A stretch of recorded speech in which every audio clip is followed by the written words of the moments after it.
Giulagway sa mga resort operators sa Samal Island sa Davao Region nga dili makiangayon o pagpagkukod ang multa nga gipahamtang batukan kanila pinaagi sa Samal City. Si Ben Tishor na sa detalye. Ben? Amelie, alang sa mga sakop sa Samal City Resort Owners Association, usa ka pagpanggukod ug dili makiangayon ang multa nga gipahamtang kanila sa Island Garden City of Samal tungod sa ilang paglapas sa zoning ordinance sa syudad.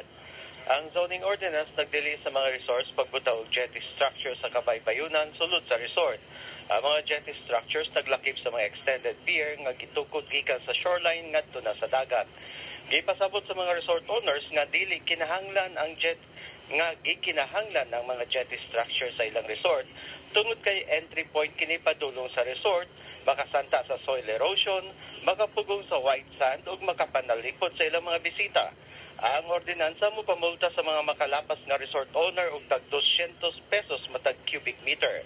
Matod sa presidente sa association, Pastor Lozada Jr., musampot kini nga mamulta sila og 50,000 ngadto sa 300,000 pesos matag tuig kada resort kung dili na gubo ng mga structures. Laing option sa mga resort owners mao ang pag-apply sa Special Incentive Program of ICACOS pinaagi sa pagbuo 30 million ngadto sa 70 million pesos nga investment alang sa resort development.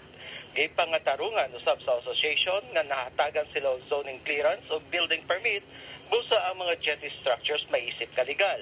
Matod ni Lozada, ang ilang zoning clearance mulungtad gikan 2009 hangtod 2013.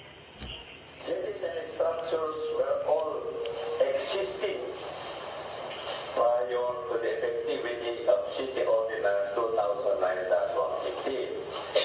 LGU cannot enforce a law retroactively.